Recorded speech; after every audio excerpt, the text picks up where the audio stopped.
To settle things with the Wyoming tribe, they had to help fix a lot of the effort, that was not, a lot of the damages that were done. And due to this, they were basically given by their village elder. They went to the grotto first. Through the same grotto, they saw that there was remnants of the Wyoming tribe still existing, and that the Wyomings were considered a lost tribe. This lost tribe was in such few numbers that their population during the war was over 565 million. Unfortunately, during the war, it cut the population so badly that by the end of the war, there were only 500 wild onions that were children and only 150 that were full-grown adults. These people literally were considered a lost tribe because their economic system was so damaged that they couldn't come back. So now they're in a recess of hiding during that war. During this time period, they had to hide away, all before meeting the Scott and his group. This is now during the time period in which they were killed. They were killed a lot during the war. So the first thing they do is try to attack anyone. But even upon knowing that Lavaom was an infernal heathen, which is basically infernal, the village elder just grabbed her hand and says, "Thank you for protecting our children, my child."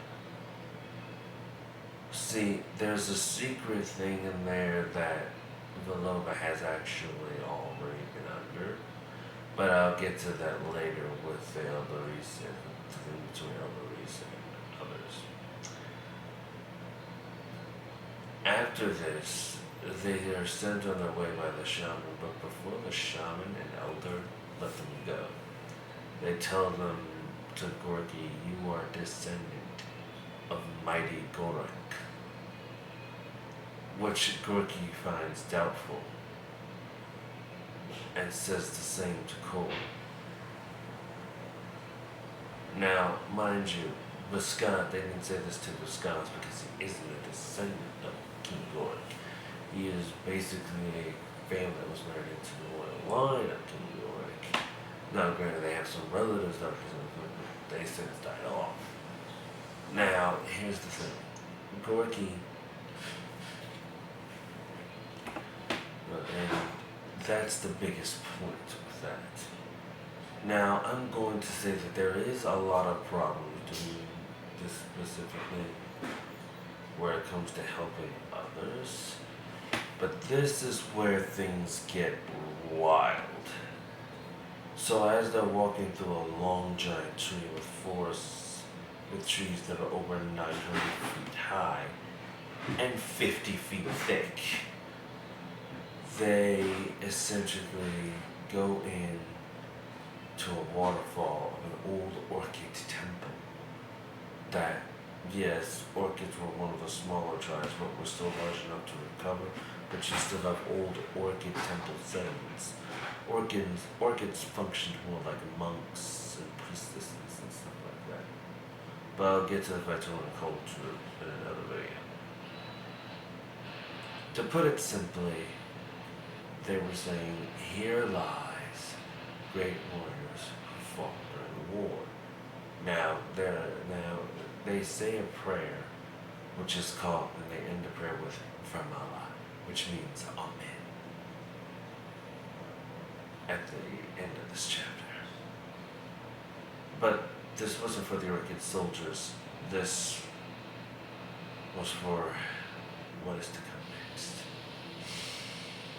After going through the temple, they meet a small eucalyptus/orchid boy, and they head to the settlement.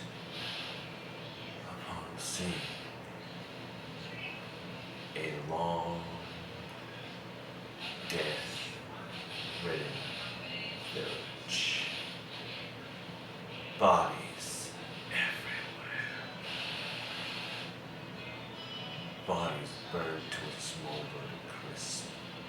This was the cause of the Lavaom genocide. Upon watching a spire of burning corpses. After going to the remaining town's village and seeing any survivors left, which there were, in a giant mansion villa, taking refuge, they sent the other villagers back to their city. It would be a few days' walk, but they could make it.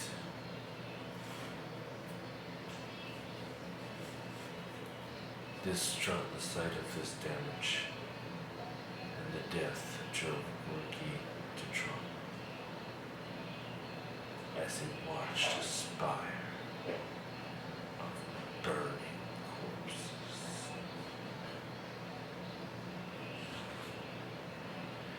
This was caused by the Lavaom's attack.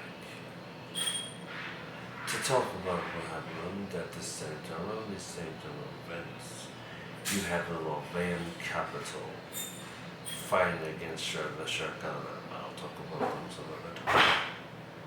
But essentially, they're ruled by the current Lavaom Emperor, Vulcan Furnace. Vulcan Furnace managed to fight back the Sharkana, and he goes back to his kingdom, where the young Prince Unborn is waiting for his father in the throne. His father sits in the throne room and asks General Flare about any mysterious spies. They bring a young Lavaom girl. And well, his father threatens his son, says that he will interrogate her. And if she failed to answer, boil her for soup. The reptilian is cruel, but he doesn't do it for the sake of evil. This is how Lavaom are. They kill, they slaughter. Now, there's a reason why they're like this, but we'll go through that in part 2. We'll go through that in the book. That's part 2 that will be coming out. This is truthfully a dangerous thing. A dangerous thing. And Prince Amor did not want his father to continue what Eruptolin started. Unfortunately, Lavaom was stubborn and warlike. This causing Ambon to feel discontent with his father. But Eruptolin wanted his son to always go and loot his cousins, the feudal lords. So he sends them to the feudal lords. Or he meets one of the feudal lords, and they say, oh, well, it was the failure of a prince. Not in that words, but they do not consider him his equal. And they're equal. They're talking about making a deal with Volzan. Mind you, Volzan isn't a Lavaom. He's something else. And yeah, that scene pretty much ends there. He takes the slave girl, keeps her safe. Can't tell you any spoilers, but she's gonna be very safe. And yeah, that's part 1 for now. I'll elaborate more on it in another video. If anyone has any more questions, just post comments below. Thank you.